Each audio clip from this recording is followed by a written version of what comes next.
नमस्कार, मैं हूं आपके साथ मानी नैथानी। सुबह के 7 बजने को हैं और हम लेकर हाजिर हैं सारा देश 100 खबरों का सफर। ग्रेटर नोएडा के गौतम बुद्ध यूनिवर्सिटी में उपेंद्र नाथ के एक शिक्षक पर एक छात्रा के साथ छेड़छाड़ का आरोप लगा है। आरोप के मुताबिक आरोपी ने अटेंडेंस कम होने के बहाने छात्रा को ऑफिस में बुलाया और उसके साथ छेड़छाड़ की। पीड़ित छात्रा के मुताबिक एचओडी से शिकायत करने के बावजूद कोई कार्रवाई नहीं की गई, जिसके बाद सैकड़ों छात्राएं कैंपस में विरोध प्रदर्शन करते हुए नजर आए। दिल्ली से सटे गुरुग्राम के साइबर सिटी में एक मकान मालिक पर महिला किराएदार के साथ दुष्कर्म करने का आरोप लगा है। पीड़िता की शिकायत के मुताबिक जिस वक्त पति घर से बाहर गया हुआ था, उस वक्त मकान मालिक ने उसके साथ जबरदस्ती की। उत्तर प्रदेश के अलीगढ़ में एक तेज रफ्तार प्राइवेट बस अनियंत्रित होकर पलट गई। इस हादसे में मौके पर ही एक युवक की मौत हो गई, वहीं 20 से ज्यादा गंभीर रूप से घायल हुए हैं। उत्तर प्रदेश के फिरोजाबाद में एक कलयुगी बेटे पर अपनी ही मां की हत्या का आरोप लगा है। आरोपी शराब का आदी है और आए दिन इस आदत को लेकर उसकी मां से उसके झगड़े होते थे।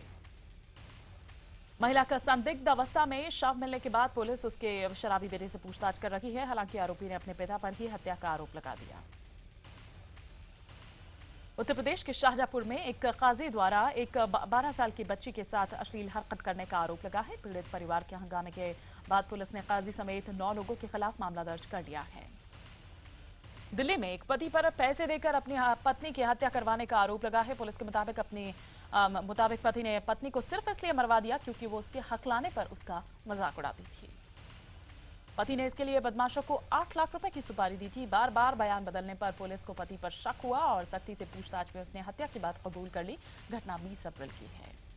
हरियाणा के झज्जर में एक मां पर अपने 6 दिन के बेटे की पानी में डुबोकर हत्या करने का आरोप लगा है। आरोपी मां को पुलिस ने गिरफ्तार कर लिया है।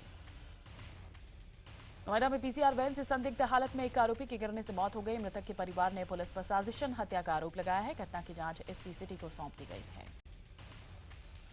मथुरा के पौष इलाके श्रीजी गार्डन में एक ही परिवार के 3 लोगों की खुदकुशी का मामला सामने आया है। बताया जा रहा है कि आर्थिक तंगी से परेशान होकर परिवार ने खाने में जहर मिलाकर खुदकुशी कर ली।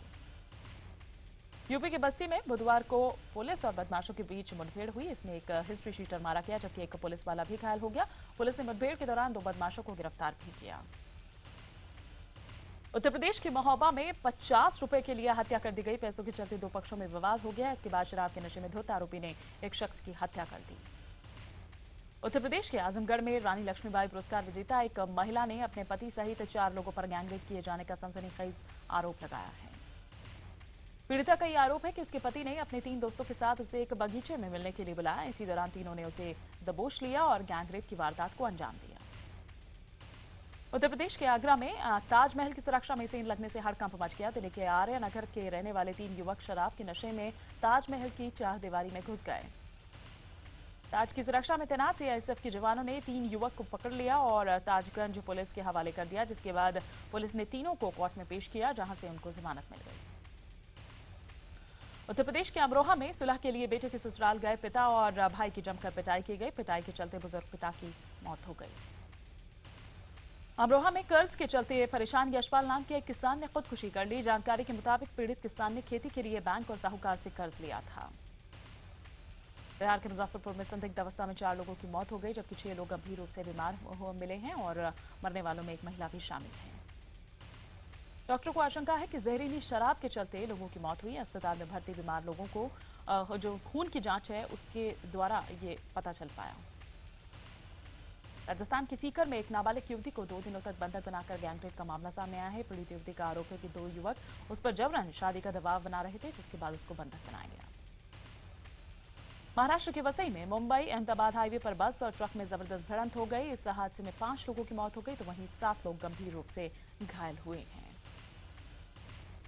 साइबर सिटी गुरुग्राम में एमजीएफएमआर बिल्डर के खिलाफ धोखाधड़ी का केस दर्ज कराया गया है। बिल्डर पर लोगों से फ्लैट की बुकिंग करवाने के बाद भी निर्माण कार्य न शुरू करने का आरोप है।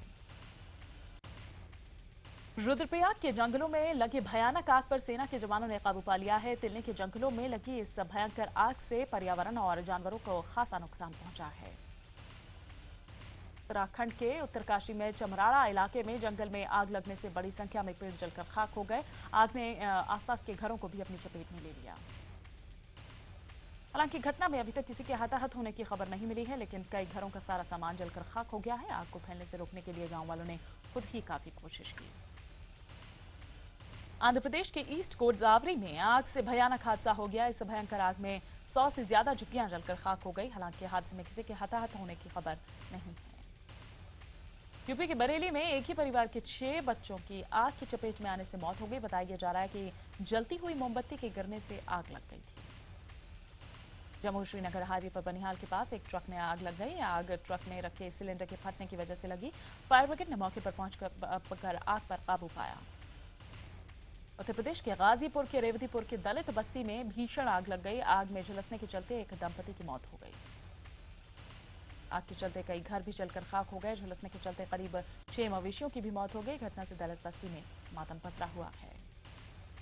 गुरु अर्जुन देव के जन्म दिवस के मौके पर स्वर्ण मंदिर में जमकर आतिशबाजी की गई। इस दौरान पूरा स्वर्ण मंदिर रोशनी से जगमगाता हुआ नजर आया।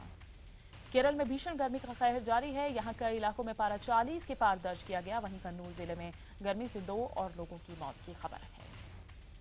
पश्चिम बंगाल में आज 5वें चरण का मतदान हो रहा है। इस चरण में सबकी निगाहें भवानीपुर सीट पर होंगी, जहां से ममता बनर्जी चुनाव लड़ रही हैं। ममता के खिलाफ कांग्रेस से दीपा दास मुंशी और बीजेपी से नेताजी के परपोते चंद्र कुमार बोस खड़े हैं। इस चरण में विधानसभा की 53 सीटों के लिए मतदान हो रहा है। शांतिपूर्वक मतदान संपन्न कराने के लिए लगभग 90,000 केंद्रीय और राज्य पुलिस के जवानों की तैनाती की गई है। अगस्ता वेस्टलैंड डील मामले में पूर्व वायुसेना प्रमुख एसपी त्यागी को सीबीआई ने समन जारी कर सोमवार को पूछताछ के लिए बुलाया है। अगस्ता घूस कांड में सोनिया के राजनीतिक सचिव अहमद पटेल ने सफाई दी है। IBN 7 के deputy managing editor Sumit Awasthi से खास बातचीत में पटेल ने कहा कि दस्तावेजों में दर्ज AP का मतलब एडवांस पेमेंट भी हो सकता है। उन्होंने राज्यसभा से इस्तीफा देने से भी इनकार कर दिया। इधर बीजेपी नेता सुब्रमण्यम स्वामी ने गुलाम नबी आजाद को झूठा करार दिया है। उनके मुताबिक अगस्ता वेस्टलैंड को यूपीए सरकार ने ब्लैकलिस्ट नहीं किया था, जबकि कांग्रेस ये कह रही है कि कंपनी को ब्लैकलिस्ट कर दिया गया था। स्वामी ने यह भी कहा है कि वो राज्यसभा में गुलाम नबी आजाद के खिलाफ विशेषाधिकार हनन का प्रस्ताव भी लाने वाले हैं। स्वामी ने कहा कि गुलाम नबी आजाद ने सदन को गलत जानकारी दी है। केजरीवाल ने इस घूसकांड मामले में फिर केंद्र सरकार पर मिलीभगत का आरोप लगाया। उन्होंने कहा कि घूसकांड में अगर सोनिया की जगह उनका नाम होता तो अब तक तो उन्हें गिरफ्तार किया जा चुका होता। उत्तराखंड के पूर्व मुख्यमंत्री हरीश रावत के स्टिंग ऑपरेशन की सीबीआई जांच के आदेश जारी कर दिए गए हैं। इधर केंद्र सरकार की अधिसूचना पर सीबीआई ने हरीश रावत के खिलाफ यानी प्रिलिमिनरी इंक्वायरी दर्ज कर ली है। सीबीआई ने विधायक के खरीद फरोख्त मामले में स्टिंग ऑपरेशन करने वाले पत्रकार उमेश शर्मा को भी बयान दर्ज कराने के लिए बुलाया है। हरीश रावत ने यह कहा है कि वो हर तरह की जांच के लिए तैयार हैं। उन्होंने स्टिंग पर भी सवाल उठाए हैं। रावत ने यह कहा कि आखिरी जो न्याय है वो जनता ही करेगी। गुजरात सरकार ने राज्य में आर्थिक रूप से पिछड़े वर्ग को शिक्षा और नौकरी में 10% आरक्षण देने का फैसला किया है। इस फैसले से अब सामान्य वर्ग के आर्थिक रूप से कमजोर लोगों को भी आरक्षण का फायदा मिलेगा। गुजरात सरकार 1 मई को अध्यादेश के जरिए आरक्षण लागू कर देगी। इसका फायदा पाटीदारी समुदाय के जो लोग हैं उनको भी मिलेगा, जो कि आरक्षण की मांग को लेकर काफी दिनों से आंदोलन कर रहा है। सामान्य वर्ग में आर्थिक रूप से कमजोर उन परिवारों को माना जाएगा जिनकी सालाना आमदनी 6 लाख रुपए से कम है। आपको बता दें कि इस फैसले से पहले गुजरात में बीजेपी अध्यक्ष अमित शाह और मुख्यमंत्री आनंदीबेन पटेल ने भी मुलाकात की। संसद में हंगामा मचने के बाद DU की जिस किताब में भगत सिंह को आतंकवादी बताया गया था उसकी बिक्री यूनिवर्सिटी ने रोक दी है। JNU में देशद्रोह के आरोपी छात्रों की लगातार चौथे दिन भी भूख हड़ताल जारी है। छात्रों की यह मांग है कि उन पर लगे जुर्माने को हटाया जाए और फिर से कमेटी बनाकर मामले की दोबारा जांच कराई जाए। PTI के मुताबिक CIC ने गुजरात और दिल्ली यूनिवर्सिटी को PM मोदी की डिग्री से जुड़ी सभी RTI का जवाब देने का निर्देश दिया है। इसके साथ ही PMO को भी PM की सारी डिग्री से जुड़ी जानकारियां उपलब्ध कराने को कहा है। विरोध के बाद EPF ब्याज दर में कटौती पर भी केंद्र सरकार झुक गई है। सरकार ने EPF ब्याज दर 8.7% से बढ़ाकर दोबारा 8.8% करने का ऐलान किया। हरियाणा कैबिनेट ने पूर्व मुख्यमंत्रियों से कैबिनेट का दर्जा छीन लिया है। भूपेंद्र सिंह हुड्डा की सरकार के दौरान ही पूर्व मुख्यमंत्रियों को कैबिनेट का दर्जा दिए जाने का फैसला किया गया था। अवैध निर्माण गिराने गए अधिकारियों से गुंडागर्दी करने के आरोप में गिरफ्तार SP विधायक रामपाल यादव को जेल भेज दिया गया है। इसके साथ ही समाजवादी पार्टी ने भी उन्हें बर्खास्त कर दिया। मुलायम सिंह के करीबी अमर सिंह ने PM मोदी की जमकर तारीफ की है। उन्होंने कहा कि मोदी व्यक्तिगत रूप से ईमानदार हैं। उन्होंने ये भी कहा कि मोदी के भाई आज भी क्लर्क हैं और मां आज भी छोटे से घर में रहती हैं। इधर केंद्र ने 3 राज्यों में हाउसिंग स्कीम के लिए 9,005 करोड़ की राशि को मंजूर कर लिया है। इसके तहत महाराष्ट्र, पंजाब और जम्मू कश्मीर में 73,205 नए घर बनाए जाएंगे। तो 20 दिन से वन रैंक वन पेंशन के खिलाफ विरोध प्रदर्शन कर रहे पूर्व सैनिकों ने अपना प्रदर्शन खत्म करने का ऐलान किया है। राम जेठमलानी ने उन्हें उनका मुकदमा लड़ने का आश्वासन दिया है। दिल्ली मुंबई रेलमार्ग पर 1 मई यानी रविवार को कई घंटों तक मेगा ब्लॉक किया जाएगा, जिससे आधा दर्जन से ज्यादा ट्रेनों पर इसका असर पड़ेगा। रिजर्व बैंक ऑफ इंडिया के गवर्नर रघुराम राजन को 53 साल बाद शुक्रवार को अपना बर्थ सर्टिफिकेट मिला है, लेकिन इसमें भी कई गलतियां सामने आई हैं। आज दिल्ली में ऑड इवन की आखिरी तारीख है। हालांकि दूसरे चरण में उम्मीदों के मुताबिक प्रदूषण और ट्रैफिक जाम में कमी नहीं हुई। मोबाइल फोन के काले सच को सामने लाने के लिए IBN 7 ने ऑपरेशन गुप्त कॉल चलाया, जिसके तहत हमने आपको आगाह किया है कि कैसे फोन से भेजी जाने वाली हर तस्वीर, हर मैसेज, हर वीडियो को कोई भी और कहीं भी देख सकता है। IBN 7 ने आपको बताया था कि कैसे आपके मोबाइल का कैमरा कब ऑन हो जाएगा, आपको इसका पता भी नहीं चलेगा। वहीं आपका मोबाइल फोन कब आपके आसपास की आवाजें कहीं और भेजने लगे, आपको इसकी भी भनक नहीं लगेगी। RTI के दुरुपयोग को मुद्दा बनाकर SP सांसद नरेश अग्रवाल ने इसे बंद करने की अपील की है। NCP के सांसद प्रफुल्ल पटेल ने भी अग्रवाल का समर्थन किया। पटना में महिला की पिटाई के मामले में 2 पुलिस कर्मियों को निलंबित कर दिया गया है, जबकि DSP कैलाश प्रसाद के खिलाफ कार्रवाई करने के लिए अनुशंसा दी गई है। 4 पूर्व मुख्यमंत्रियों की नींद उड़ा देने वाले आदर्श हाउसिंग सोसाइटी घोटाले में बॉम्बे हाईकोर्ट ने शुक्रवार को महत्वपूर्ण निर्णय सुनाते हुए 31 मंजिला आदर्श सोसाइटी की इमारत को गिराने का आदेश दिया है। हालांकि हाईकोर्ट ने महाराष्ट्र सरकार के विरोध के बावजूद आदर्श सोसाइटी के पक्षकारों को सुप्रीम कोर्ट में अपील करने के लिए 12 हफ्ते का वक्त दिया है। हाईकोर्ट ने केंद्र और महाराष्ट्र सरकार से नौकरशाहों और नेताओं पर अधिकारों के दुरुपयोग के लिए आपराधिक कार्रवाई करने पर विचार करने को भी कहा है। बता दें कि आदर्श घोटाले का सबसे पहले IBN 7 ने ही खुलासा किया था। हजारों करोड़ रुपए का कर्ज लेकर विदेश भागे विजय माल्या ने एक इंटरव्यू में कहा है कि उनका पासपोर्ट रद्द करने या उन्हें गिरफ्तार करने से बैंकों को पैसा नहीं मिलेगा। उनका यह भी कहना था कि उन्हें लंदन में जबरदस्ती रहने को मजबूर किया गया है। जयपुर में बच्चों के एक मानसिक रोगी केंद्र में पिछले 12 दिनों में 11 मासूमों की मौत से हड़कंप मच गया। इस रोगी केंद्र में 3 बच्चे अब भी जिंदगी और मौत की जंग लड़ रहे हैं। सरकार का यह कहना है कि बच्चों की मौत उनकी इम्यून सिस्टम कमजोर होने की वजह से हुई, तो अस्पताल के डॉक्टर्स के मुताबिक मौत की वजह संक्रमण का फैलना है। विपक्ष की कड़े विरोध और मीडिया में मामला आने के बाद सरकार ने जांच के लिए कमेटी बना दी है। महाराष्ट्र के बुल्ढाना में PWD के कामकाज पर नाराजगी जाहिर करने का अनोखा तरीका अपनाया गया है। NCP के कार्यकर्ताओं ने नागिन डांस कर विरोध जताया। दरअसल फुटपाथ बनाने का काम अचानक रुकने पर शिकायत की गई, लेकिन जब कोई भी कार्रवाई नहीं हुई तो NCP कार्यकर्ताओं ने नागिन डांस करके अपने विरोध का प्रदर्शन किया। मुंबई पुरातत्व और रेलवे पुलिस की एक टीम ने जयपुर में एक इंटरनेशनल तस्कर के घर पर छापेमारी की। इस छापे में करीब 100 करोड़ के एंटीक आइटम्स बरामद किए गए। तस्कर अनुराग तिवारी के घर और गोदाम से एक जिंदा तोप, 50 कटार, 20 तलवारें, दुर्लभ गीता कुरान, कई ग्रंथ, 300 साल पुरानी पेंटिंग्स, हाथी दांत का सामान बरामद किया है। इधर अक्षय कुमार के बॉडीगार्ड ने मुंबई एयरपोर्ट पर एक फैन को थप्पड़ मार दिया, जिसके बाद अक्षय ने अपने बॉडीगार्ड को बहुत डांटा। बॉडीगार्ड का नाम श्री बताया जा रहा है। यह घटना 27 अप्रैल की है।